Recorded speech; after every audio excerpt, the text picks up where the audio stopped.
Every year in the NFL, there is that team or two that comes completely out of nowhere and makes a surprise run to the playoffs that nobody was expecting.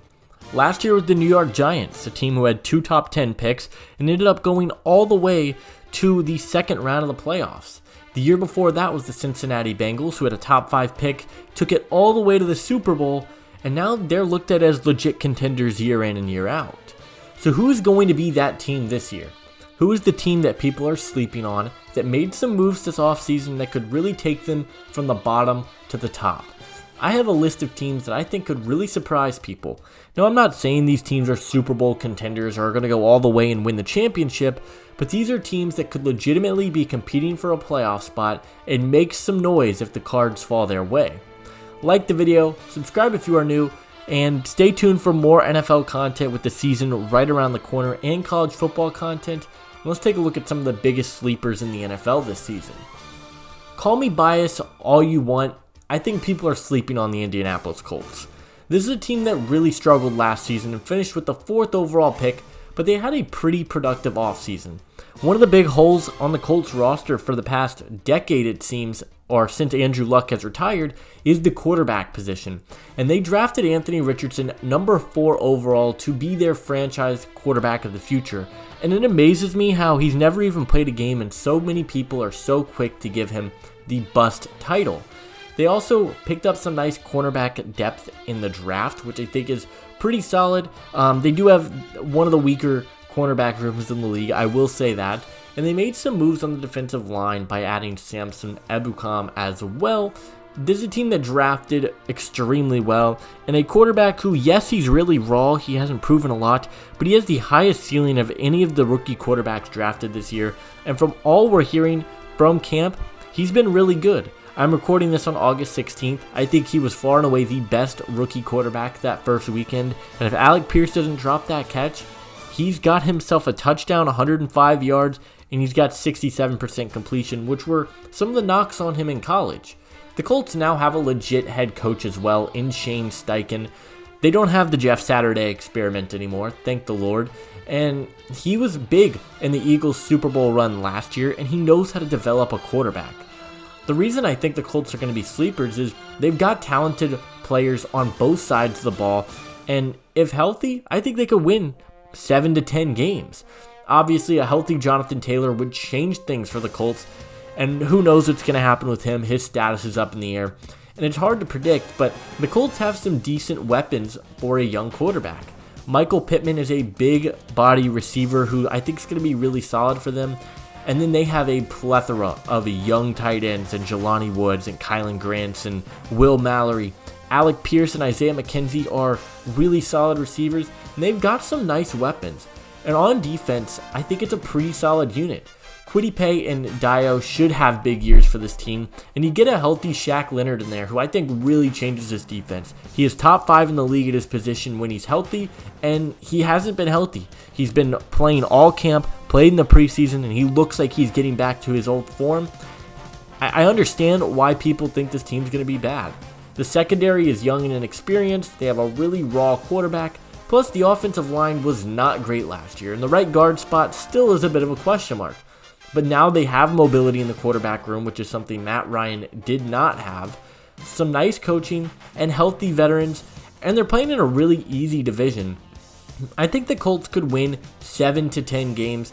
You're really hoping that secondary can be like what Seattle's was last year, and Julius Brents and Darius Rush can be similar to what Tariq Woolen and Kobe Bryant were. But I think this is a exciting Colts team. I think people are sleeping on the Colts as a potential last wild card spot, but also just being in the mix all season long. I don't think they're picking in the top 5 like everyone seems to think. The next team for me is the Cleveland Browns. Everyone loves to write the Browns off every season due to the fact that, well, they're the Browns, and that's really the only excuse they have, and I'm tired of the excuse because this is a team that recognized their weaknesses this offseason and they attacked it.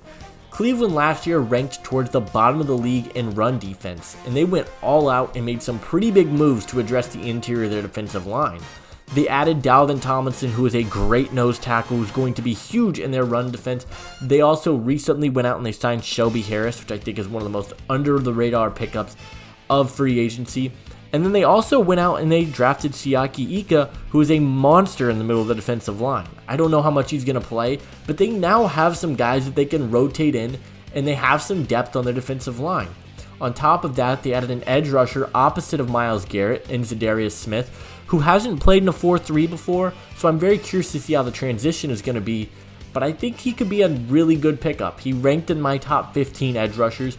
I'm very curious to see what he could do.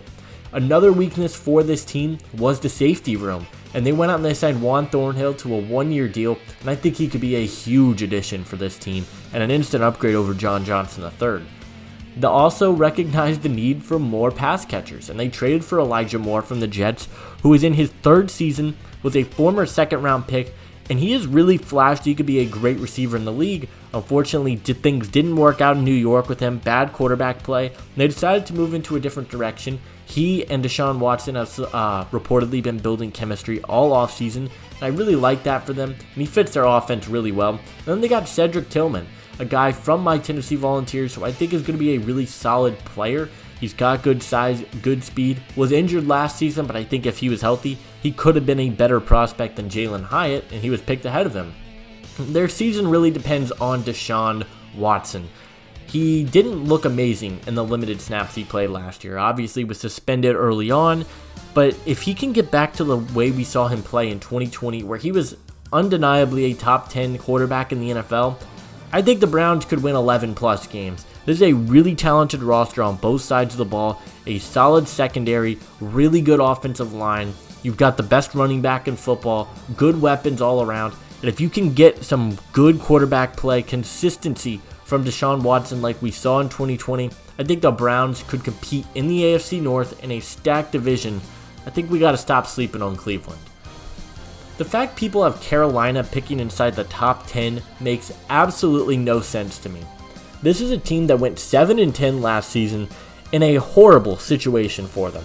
They fired Matt Rule early on and hired an interim head coach, which when you're firing a coach early on, it means you were terrible. They had 3 different starting quarterbacks who were PJ Walker, Sam Darnold, and Baker Mayfield. They traded Christian McCaffrey mid-season, and it looked like this team was going full-on tank. And yet they were a win away from winning this division, and they did nothing but got better this offseason.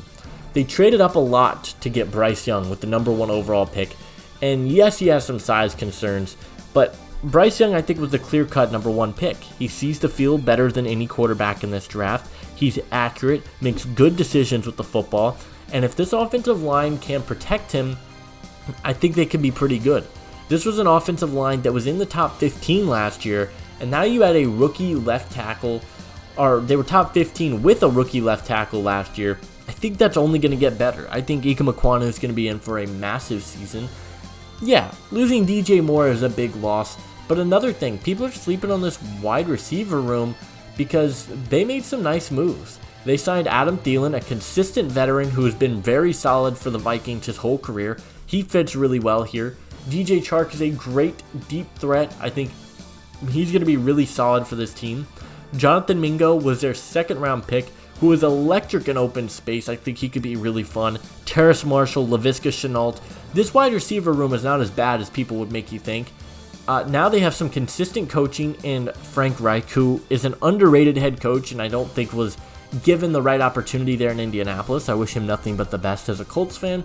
And now you have your starting quarterback. Why am I supposed to believe that the Panthers are worse this season? Especially with the defense this team has, which is one of the best units in football, with studs like Brian Burns and J.C. Horn. I think the Panthers will be right in the mix for the NFC South this season. I think people are sleeping on them, and I've got them between 7 and 11 wins.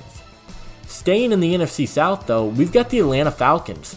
Now, right off the bat, it's the quarterback, Desmond Ridder. Didn't play much last season, and there's some pretty big question marks about him, especially after these throws we're seeing at camp with pretty significant underthrows and overthrows. I know I don't like to pay a ton of attention to camp, but it's something to keep an eye on as we get into this season.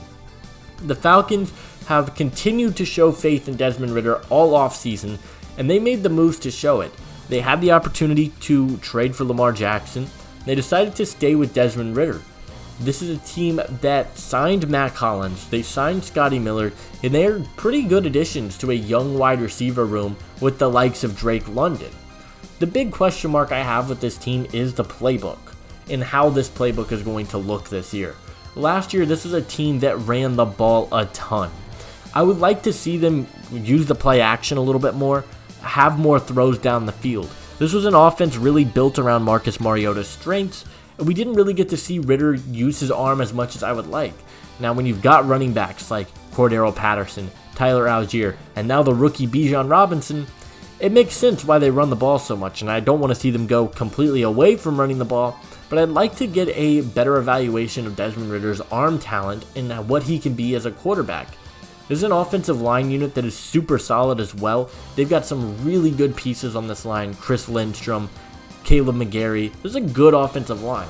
On the defensive end, they were incredible this offseason, signing the likes of Jesse Bates, Calais Campbell, Bud Dupree, Caden Ellis, David Onyemata, and trading for Jeff Okudah, just to name a few of the moves they made.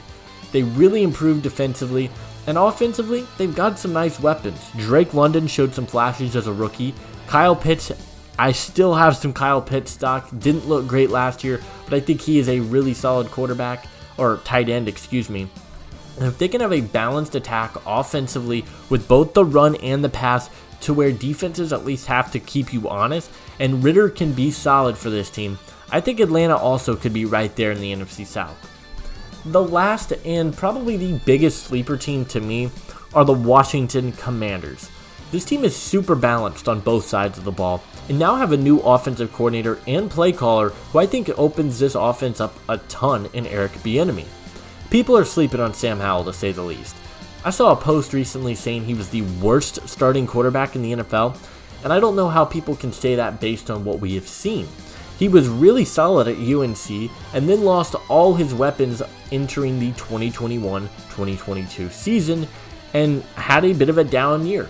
He fell in the draft, and we saw him in limited snaps last season. He really impressed, and playing spoiler to the Dallas Cowboys, using both his arms and his legs. And from everything we've been hearing from Commanders camp, it's that Terry McLaurin and Sam Howell have been building a really nice connection over there. They also have Curtis Samuel and Jahan Dotson, who I think are really good complements to Terry McLaurin, who is a top 10 receiver in and of himself. Defensively, this is a top 10 unit in the league. A really great safety duo in Derek Forrest and Cam Curl, great defensive line, and some new looks in the linebacker room with the hope Jamin Davis can show why he was that first round pick, as well as a healthy Chase Young and some decent corners. Emmanuel Forbes is an absolute ball hawk, and you pair him with Benjamin St-Juste in the slot, as well as Kendall Fuller on the outside. I think it's a really solid secondary as well.